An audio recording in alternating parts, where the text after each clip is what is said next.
Key Biscayne, Key Rats, welcome to another episode of Key Biscayne Stories, where neighbors meet neighbors. Today we have Nelson Zambrano, the owner of the Donut Gallery, a place that we all love. And if you've been around, it's also been around.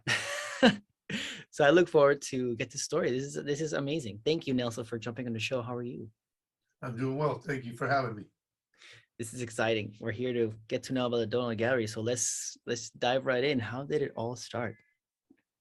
Well, I guess it all started back when my father had an opportunity that he found the restaurant for sale. And that was way back in the, I guess, early 70s when my father was actually in New York. And he had a friend who came to work one day and told my father the story about him having a friend who had a restaurant for sale down in Miami.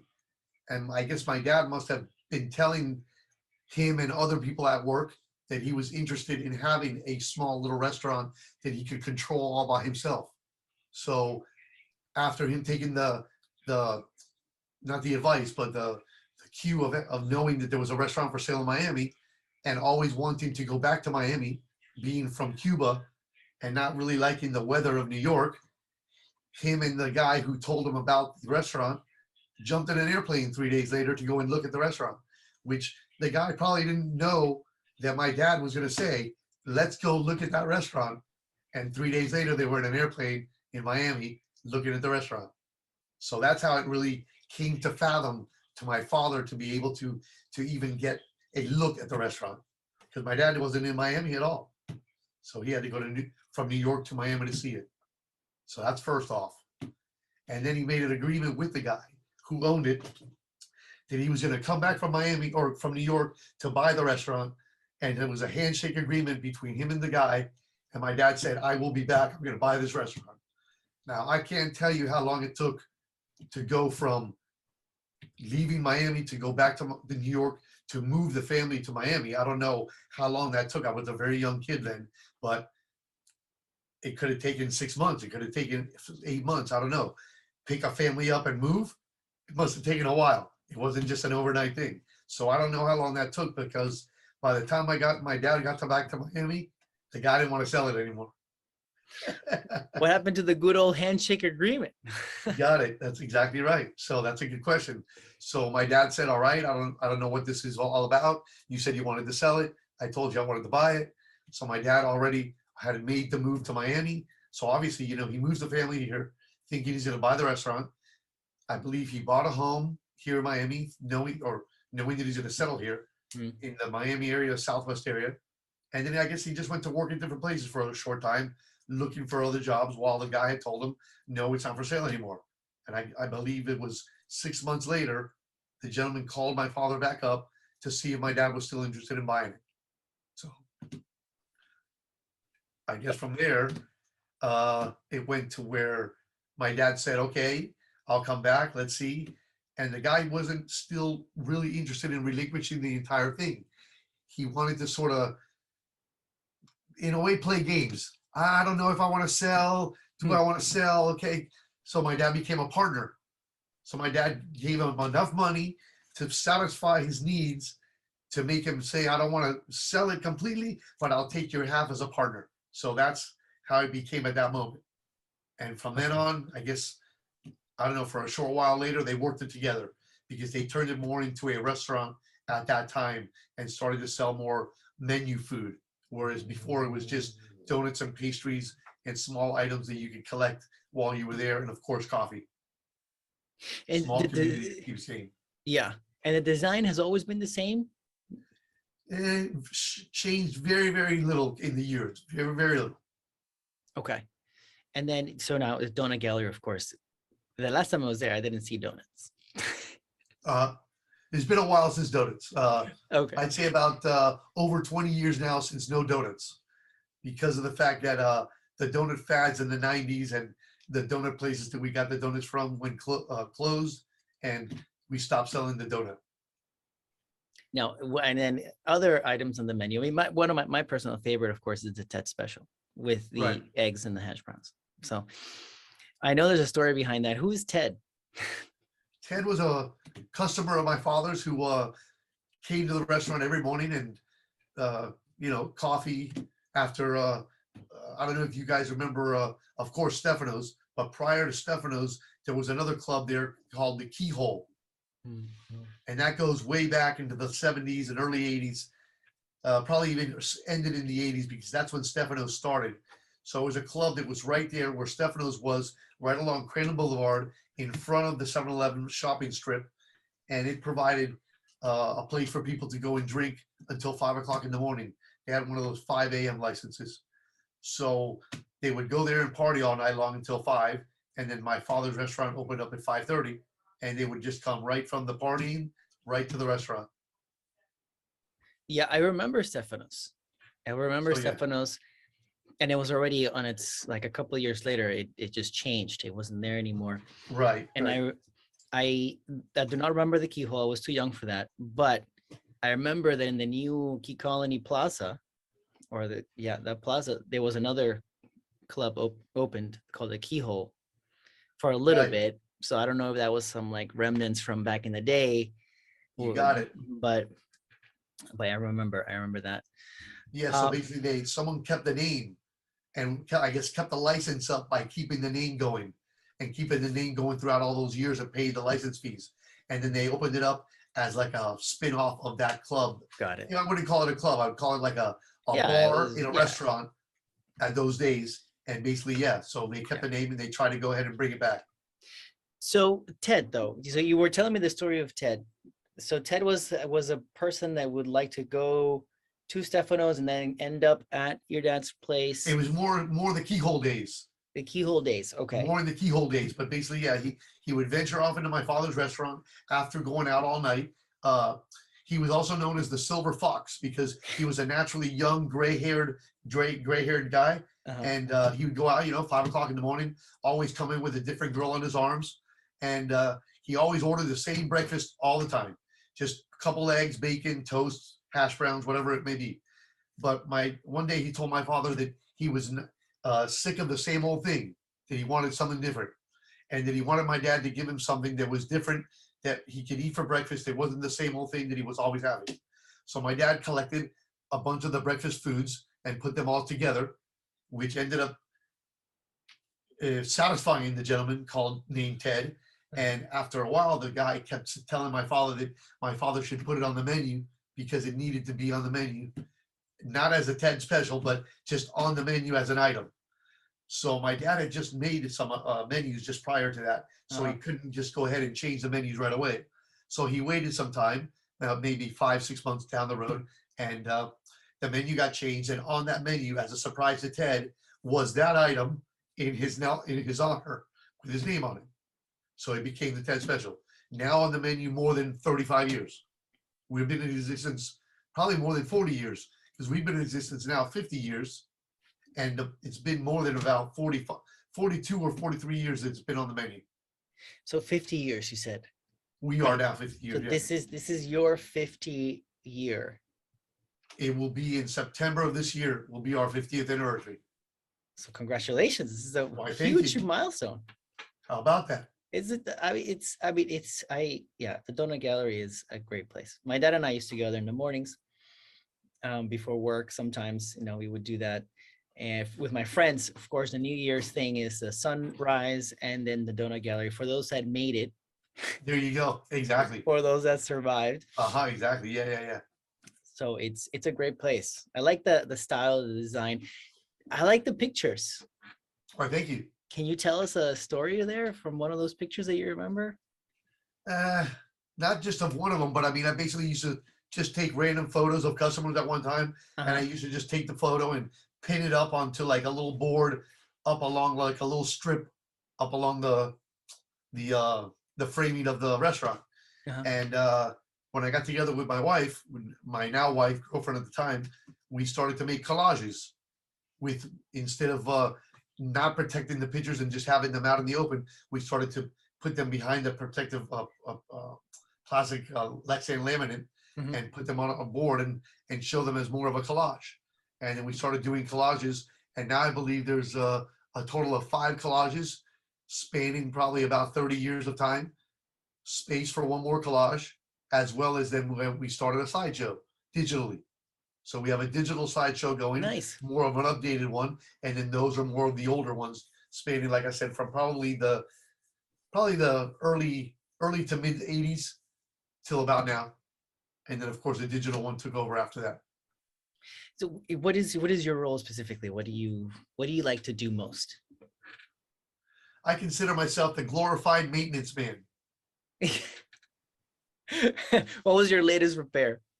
Uh, as a matter of fact, I'm in the process of doing one this morning. I had to go in this morning and take in a replacement toaster, because the other toaster, it had 4 elements it's, instead of being like a typical house toaster, which has like little bars that light up on the side. These are like long like light bulbs, which inside is the element. And there's 4 of those in the toaster, 2 on the top, 2 on the bottom. And it has a conveyor where the toast goes through and drops out the back and the other side. So as it goes through, you can adjust heat on top and the bottom, adjust conveyor speed. And I had one of the light bulbs go out. So when that happens, it doesn't really give me a good toast throughout the whole thing. It'll leave some of it partially untoasted, burn one side, not toast the other one enough, have to go through multiple times. And then so basically I had to take in the replacement and bring the other one home. Now I will have to order one of the elements and go ahead and be the maintenance guy to repair it. Because if I had to get somebody else to do it, then it would cost me that money, the time, and the taking it to the service place. So I learned how to do it myself so that I could save the money and the time. The story of the entrepreneur, huh? I mean, well, that's what it takes, because if you always let somebody else go ahead and do the work, they will take a lot of your savings. I believe it. So the Ted special, of course, is one of the, I guess, popular. I mean, I'm assuming. It's definitely an icon on the menu. Yes. Are there any other icons you can recommend, or you've seen people like, or any other stories in the menu like that?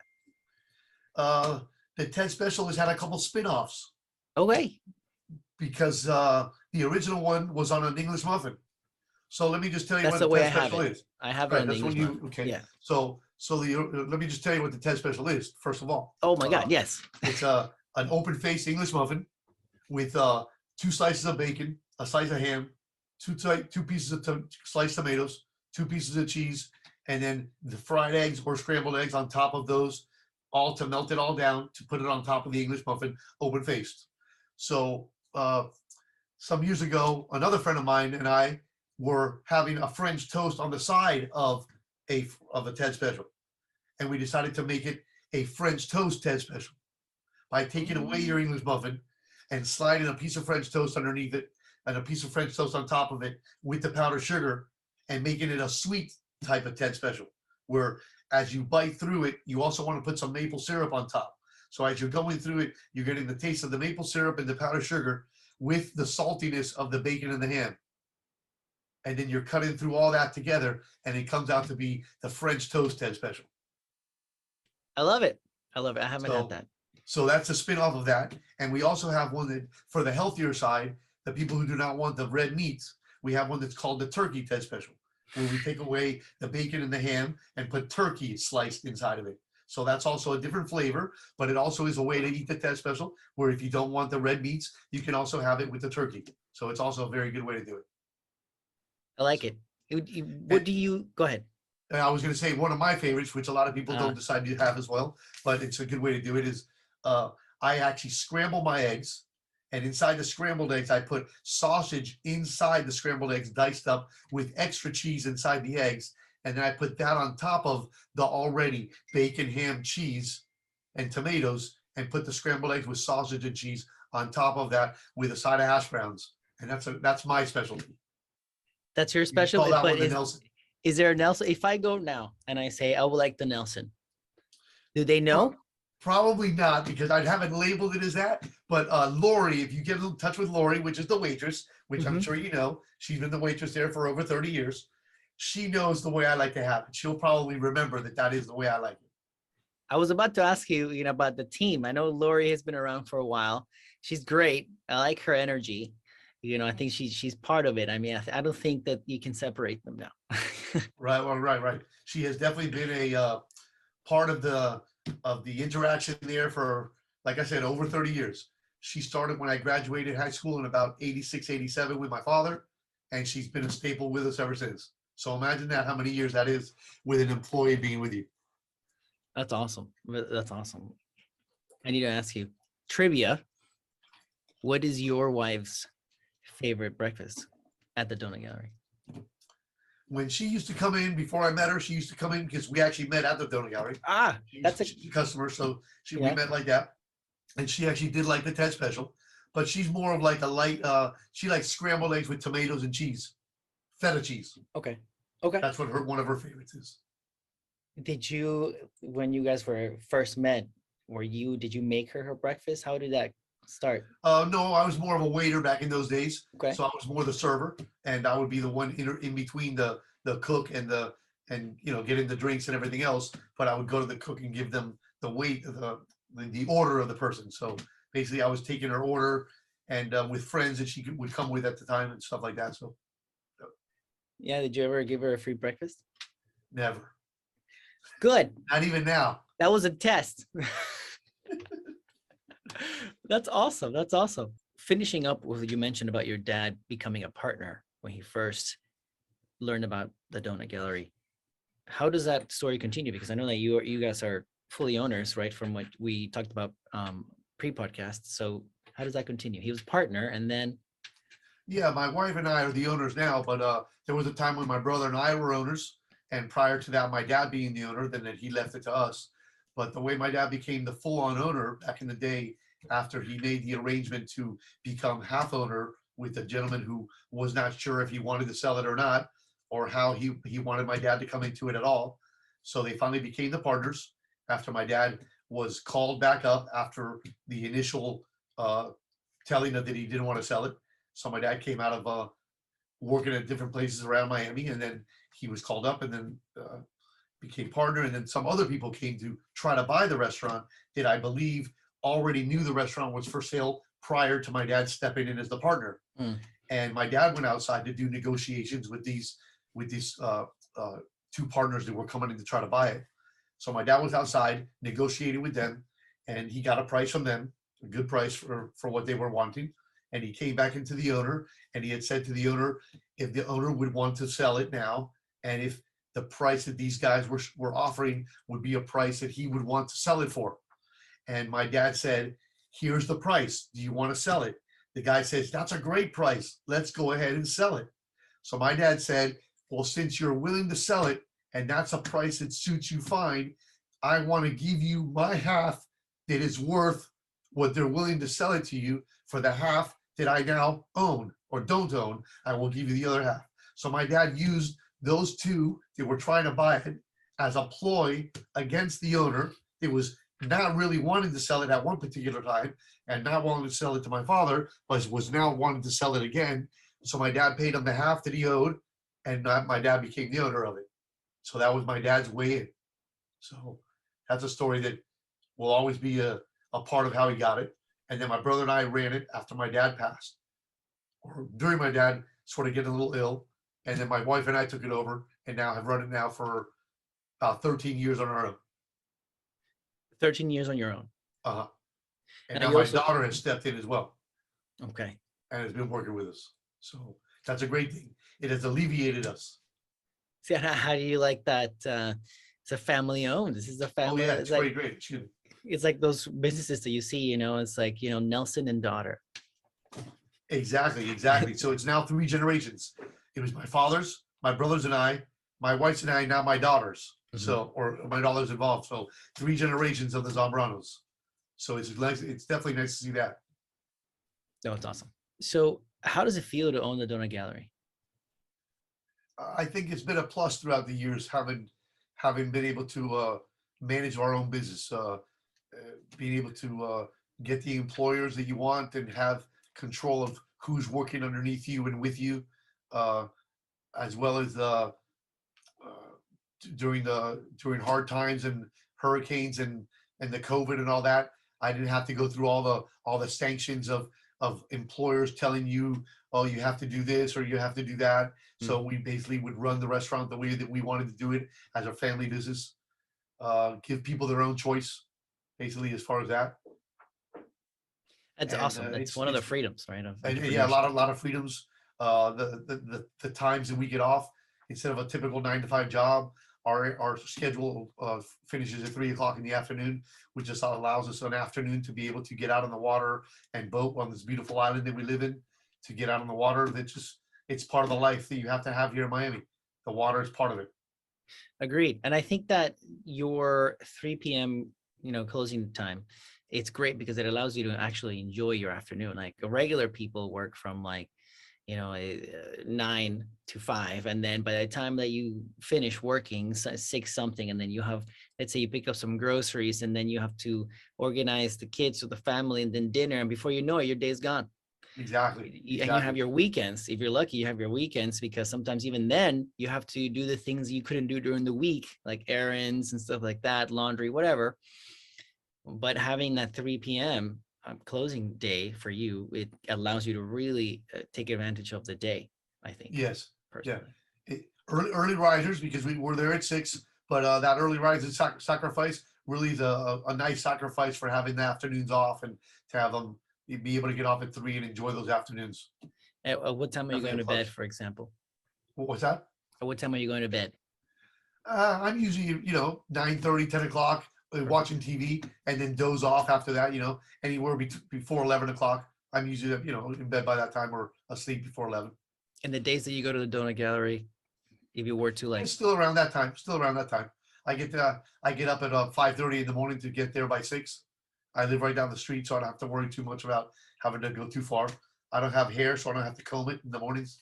perfect, That works out quick. crisis averted. Talking about crises, hurricane response. I know the pre-podcast we were talking about how you guys function around that. That you consider yourself a first responder here in the Key. Tell us a little bit about that. First responder in the sense that Yeah. we want to get back to protect our own business as well and our home, which is here on the island, but also to get ready to feed the people who are out of power. Our restaurant serves it on gas, so the gas is usually going to be flowing no matter what.